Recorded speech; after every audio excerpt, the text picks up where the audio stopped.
नमस्कार दोस्तों, आप सभी का आपके अपने चैनल में बहुत बहुत स्वागत है।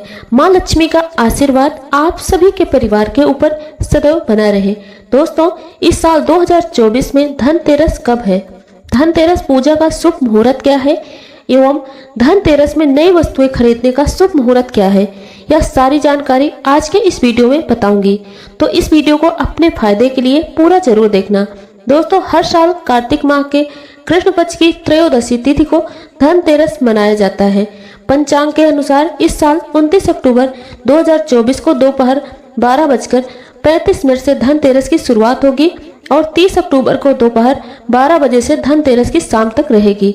2024 को दोपहर 1:17 पर इसका समापन होगा। धनतेरस पर पूजा का शुभ मुहूर्त शाम 6:25 से शुरू होगा, जो कि रात 8:22 तक रहेगा। त्रयोदशी तिथि प्रारंभ 29 अक्टूबर 2024 को दोपहर 12:35 पर शुरू होगा, जो कि अगले दिन 30 अक्टूबर 2024 को 1 बजे पर समाप्त होगा। दोस्तों, धनतेरस पर खरीदारी का शुभ समय है। धनतेरस पर सोने चांदी और बर्तन या घर का कोई भी सामान खरीदने का शुभ मुहूर्त है दोपहर 2:35 पर शुरू होगा। दोस्तों, धनतेरस पर खरीदारी का शुभ समय 6 बजे तक रहेगा। अगर आप इस दिन खरीदारी नहीं कर पाते तो आप अगले दिन यानी कि 30 अक्टूबर को दोपहर 1:55 तक खरीदारी कर सकते हैं, क्योंकि धनतेरस की स्थिति अगले दिन दोपहर तक रहेगी। दोस्तों, अब आइए जानते हैं कि धनतेरस के दिन हमें कौन कौन सी वस्तुएं खरीदनी चाहिए। यह जानकारी बताने से पहले आप सभी दर्शकों से छोटी सी प्रार्थना है, आप सभी इस वीडियो को लाइक करके चैनल को सब्सक्राइब जरूर कर दीजिएगा। दोस्तों, 5 दिनों तक चलने वाले दीपावली के महापर्व धनतेरस का त्योहार सबसे पहले दिन मनाया जाता है और हिंदू पौराणिक मान्यता के अनुसार धनतेरस तिथि पर भगवान धनवंतरी का जन्म हुआ था। भगवान धनवंतरी को आयुर्वेद और अच्छी सेहत के देवता के रूप में पूजा जाता है। दिवाली पर धनतेरस के दिन भगवान धनवंतरी की पूजा करने से जीवन में सुख समृद्धि, ऐश्वर्य, अच्छी सेहत, आशीर्वाद प्राप्त होता है। साथ ही इस दिन खरीदारी करना बहुत ही शुभ माना जाता है। धनतेरस के दिन हर तरह के शुभ कार्य प्रारंभ किए जा सकते हैं। इस दिन विशेष रूप से सोना और चांदी के आभूषण, नए बर्तन आदि खरीदे जाते हैं। धनतेरस के दिन इस प्रकार की विशेष चीजें खरीदने पर माता लक्ष्मी जी का आशीर्वाद मिलता है। ऐसी मान्यता है कि धनतेरस के दिन हम जिस भी वस्तु की खरीदारी करके लाते हैं उसमें 13 गुना की वृद्धि होती है। इसलिए आपको ध्यान रखना है कि कोई भी ऐसी गलती ना करे जिससे कि अशुभ हो जाए। धनतेरस के दिन यह चीजें कौन सी हैं, खासकर मैं आज की वीडियो में आपको बताऊंगी कि आपको इन 13 विशेष चीजों में से आपको कुछ ना कुछ नई वस्तुएं खरीदनी ही खरीदनी चाहिए।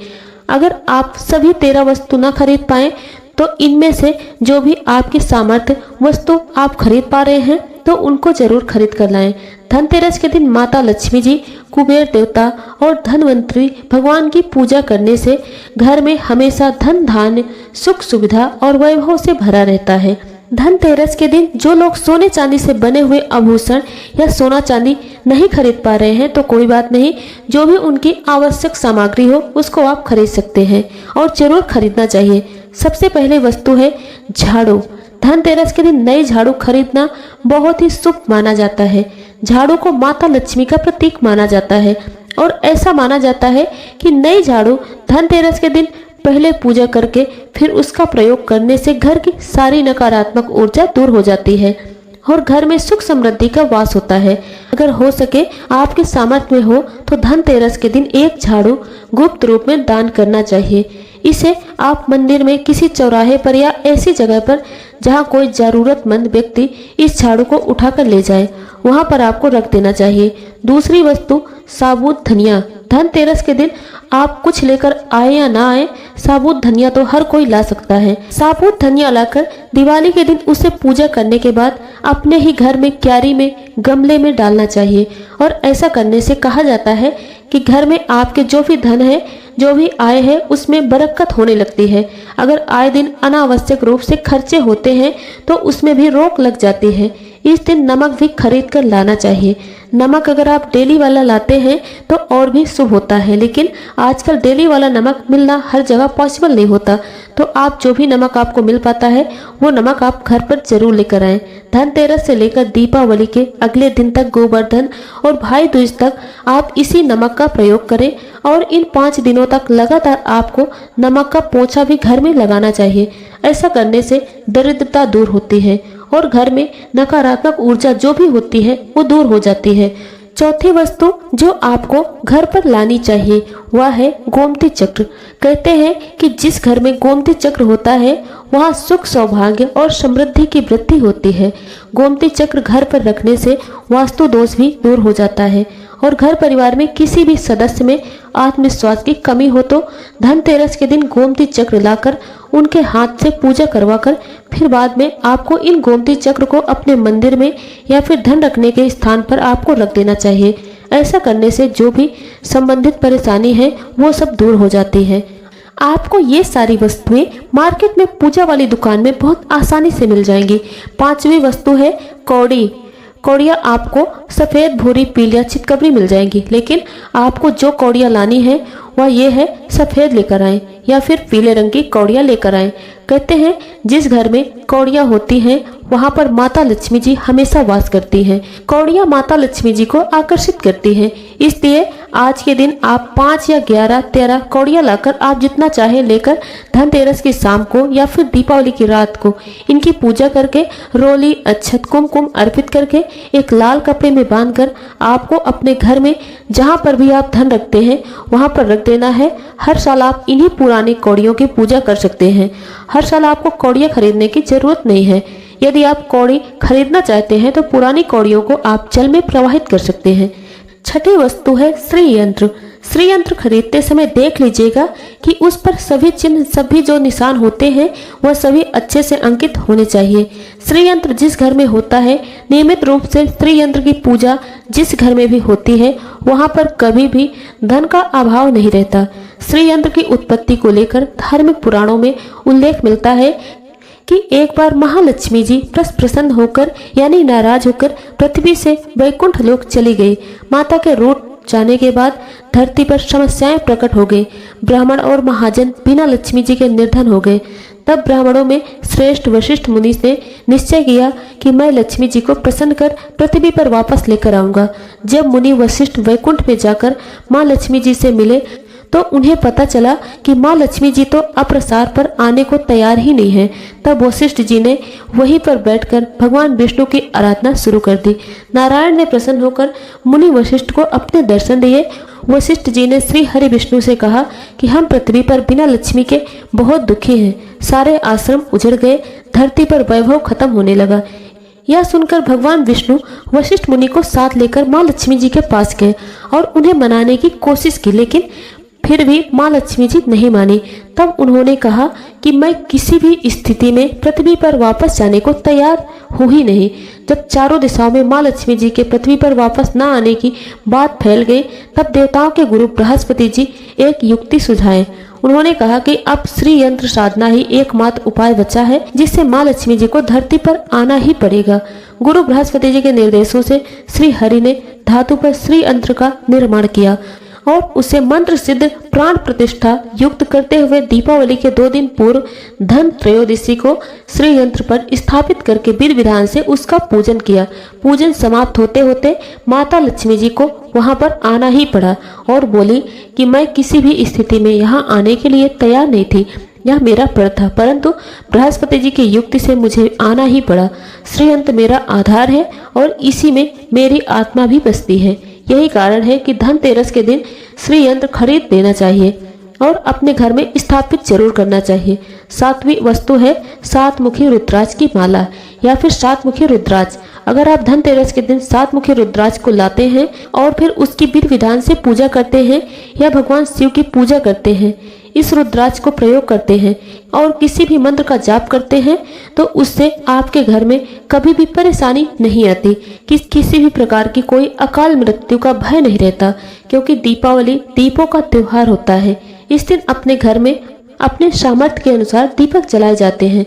धनतेरस के दिन भी दीप जलाने चाहिए। अगर आप चाहते हैं कि आपके घर में साक्षात माँ लक्ष्मी जी का वास हो और सदैव बना रहे और पूरे वर्ष आपके घर में धन की कोई भी कमी ना हो, आपको कभी भी कर्ज लेने की नौबत ना आए, ऐसे में धनतेरस की शाम को आप 13 दीपक घर के अंदर और 13 दीपक घर के बाहर जलाएं।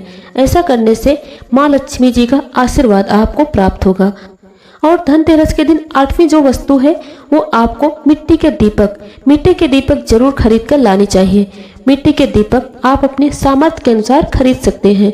अगर हो सके तो किसी जरूरतमंद को जहां पर धन का अभाव हो, ऐसे में आप मिट्टी के दीपक का तेल सहित और पाती रुई सहित दान कर सकते हैं। ऐसा करने से आपको बहुत बड़ा पुण्य मिलेगा। 9वीं वस्तु है जो आपको खरीद कर जरूर लाना है, लक्ष्मी जी और गणेश जी की मूर्ति। वैसे तो मिट्टी की मूर्ति घर पर लाना बहुत शुभ होता है, लेकिन यदि आप मिट्टी की मूर्ति ना लाना चाहें तो धातु की मूर्ति जैसे कि आप सोने की, चांदी की, पीतल की मूर्ति घर पर आप ला सकते हैं। अगर आपके पास पहले से ही मूर्तियां हैं तो आज जरूरी नहीं है कि हर दीपावली पर मूर्ति खरीदी जाए, क्योंकि धातु की मूर्ति हर बार खरीदना कोई जरूरी नहीं होता। हर साल आप मूर्ति ना खरीदें, लेकिन मिट्टी की मूर्ति है तो उनका विसर्जन करके आपको धनतेरस के दिन नई मूर्तियां लाकर उनकी पूजा विधि विधान से करनी चाहिए। धनतेरस के दिन खरीदी गई नई मूर्तियों की पूजा आपको दीपावली की शाम को करना चाहिए। धनतेरस के दिन आप भगवान गणेश और माता लक्ष्मी जी की मूर्ति जो खरीदते हैं उसको खरीदते समय ध्यान रखें कि दोनों मूर्ति अलग अलग होनी चाहिए और दोनों ही मूर्ति में भगवान गणेश और माता लक्ष्मी जी बैठी हुई मुद्रा में हो। खड़ी हुई मुद्रा में लाई गई मूर्ति जो होती है वो उग्र स्वभाव की और चंचल स्वभाव की मानी जाती है। अगर आप खड़ी मुद्रा वाली मूर्तियां लेकर आते हैं तो ऐसे में धन का भाव आपके घर में लगातार बना रह सकता है। और आपको ध्यान रखना है कि जो मूर्ति आप लेकर आए वह कहीं से भी खंडित ना हो, यानी टूटी ना हो। गणेश जी की मूर्ति खरीदते समय ध्यान रखें कि जो गणेश जी की सूंड होती है वह बाईं तरफ मुड़ी हुई हो और उनका वाहन मूषक भी उसी तरफ मूर्ति में जरूर बना हो और भगवान गणेश के हाथ में लड्डू या मोदक भी होना चाहिए। और लक्ष्मी जी की जो मूर्ति है वह कमल के फूल में विराजित होनी चाहिए। उनके हाथ में सिक्के हो या फिर सिक्के गिरने वाली अवस्था में मूर्तियां हो। ऐसी मूर्तियां लाना घर में बहुत ही शुभ होता है। बहुत से लोग आज के दिन उल्लू पर विराजमान मूर्ति या फिर तस्वीर घर पर लेकर आते हैं, लेकिन आपको हाथी या फिर कमल के फूल पर विराजमान लक्ष्मी जी की मूर्ति या तस्वीर ही लानी चाहिए। कभी भी प्लास्टिक ऑन ऑफ पेरिस, जिसे पीओपी कह सकते हैं, प्लास्टिक की मूर्तियां इस दिन नहीं खरीदनी चाहिए और ना ही पूजा में उनका प्रयोग करना चाहिए। केवल आप फिर धातु की मूर्ति लेकर आएं या फिर अष्ट धातु की मूर्ति भी आप ला सकते हैं। धनतेरस के दिन आपको जो 10वीं वस्तु खरीदनी है वो है कुबेर यंत्र। कुबेर यंत्र जिस घर में होता है वहां पर धन के देवता कुबेर का वास होता है। साथ ही माता लक्ष्मी जी भी वहां पर वास करती हैं। आपको उत्तर दिशा में ही धन कुबेर यंत्र की स्थापना करनी चाहिए। इस दिन दिशा का सही निर्माण करना परिवार में सुख समृद्धि और खुशियों को लेकर आता है। साथ ही अगर आपके घर में किसी तरह का कोई वास्तु दोष है तो वो दोष दूर होता है। व्यापार में आपको कारोबार में खूब बरकत भी होगी। कई बार लोग आपकी मेहनत से जलेंगे भी। कुबेर यंत्र की विधि विधान से पूजा करनी चाहिए। 11वीं वस्तु है सोने चांदी के आभूषण या फिर सिक्का। अपने सामर्थ्य के अनुसार आपको आज के दिन सोने चांदी के आभूषण या फिर कोई भी चांदी का सिक्का खरीदना चाहिए और उसकी भी पूजा आपको करनी चाहिए। यदि आपकी सामर्थ्य ना हो तो आप सोने चांदी के आभूषण के बजाय मिट्टी के बर्तन या फिर चम्मच आज के दिन आप खरीद सकते हैं और उसको आप घर में लाइए।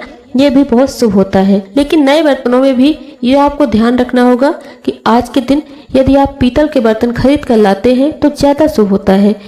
13वीं वस्तु है पूजा का सामान और धार्मिक वस्तुएं। अगर आप अब तक बताई गई सभी 12 वस्तुएं खरीदने में असमर्थ हैं तो आज के दिन यदि आप अपने पूजा घर से संबंधित कोई भी वस्तु खरीद कर लाते हैं, जैसे कि मिट्टी के दिए वगैरह कुछ भी लेकर आए, उससे आपको धनतेरस के दिन की गई पूजा का पुण्य अवश्य ही प्राप्त होगा। अगर आपको पूजा से संबंधित कोई सामान लाना है, जैसे कि रोली, अक्षत, कुमकुम, कलावा या फिर कोई भी सामान, लौंग, इलायची, पान, सुपारी, बतासा, तो आप इस दिन खरीद सकते हैं। इसके अलावा धार्मिक पुस्तकें जैसे कि व्रत कथाएं या फिर पूरे हफ्ते पढ़ने वाले जो भी व्रत त्योहार हैं और आरतियों की किताबें आप ला सकते हैं। इसका भी पुण्य उतना ही मिलेगा जितना कि ये सारी 12 वस्तुएं खरीदने पर मिलेगा। दोस्तों, ये थी जानकारी धनतेरस के दिन क्या खरीदना चाहिए और क्या नहीं। हमारे द्वारा दी गई जानकारी आपको कैसी लगी, कमेंट बॉक्स में अपने विचार हमसे साझा जरूर करें। वीडियो पसंद आए तो वीडियो को लाइक करें और अपने दोस्तों में ज़्यादा से ज़्यादा शेयर करें। हमारे YouTube चैनल में आप पहली बार हैं तो हमारा YouTube चैनल अनु एस्ट्रो 777 सब्सक्राइब करना ना भूलेगा। साथ ही बेल आइकन प्रेस कर दें। और आज का वीडियो बस यहीं तक, मिलते हैं अगले वीडियो के साथ। धन्यवाद। जय माँ लक्ष्मी।